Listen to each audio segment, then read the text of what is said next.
வாழ்க வையகம், வாழ்க வையகம், வாழ்க வளமுடன். குரு வாழ்க, குருவே துணை. ஞானதீபம் 45வது பதிவில் மனவளக்கலையின் 4 அங்கங்களை பற்றி பார்த்தோம். அதில் முதல் அங்கமான அகத்தவம் பற்றி பல பதிவுகளில் தெரிந்து கொண்டோம். இப்போது 2வது அங்கமான அகத்தாய்வு பற்றிய பதிவை பார்க்க இருக்கிறோம். வாழ்க வளமுடன். அகத்தாய்வு என்றால் என்ன? வாழ்க வளமுடன்.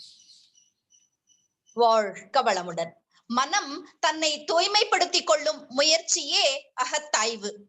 இதற்காக தன்னையே உள்நோக்க அறிவால் ஆராய்ந்து தன்னிடம் அமைந்துள்ள உணர்ச்சி வயப்பட்ட குணங்களை எல்லாம் அறிந்து அவற்றை எல்லாம் மாற்றி அமைத்துக் கொள்ள தகுந்த போதனை சாதனை முறைகளே அகத்தாய்வு என்ற பயிற்சியாகும்.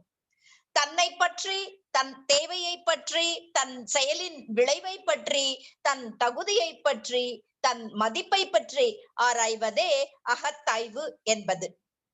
6வது அறிவை பெற்ற மனிதன் அறிய வேண்டியதை அறிய முடியாமல் பழக்கப்பதிவுகளால் இழுக்கப்படுகிறான். எனவே விளக்கம் பெற்று பின்னர் நல் முறையில் வாழ வேண்டும் என உறுதி கொள்ள வேண்டும். நம்மிடம் உள்ள தீய பழக்கங்களை ஒவ்வொன்றாக மாற்றி அமைக்கின்ற முயற்சியில் ஈடுபட வேண்டும். இப்பயிற்சியே அகத்தாய்வு. இந்த தற்சோதனை என்னும் அகத்தாய்வு வேதாத்திரியத்தில் ஒரு தெய்வீக பயிற்சியாக கருதப்படுகிறது.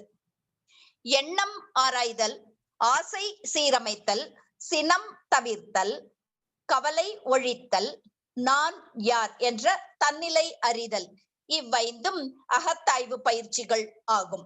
வாழ்க வளமுடன். நாளை அகத்தாய்வின் நோக்கம் யாது என்பதை பற்றி பார்க்கலாம்.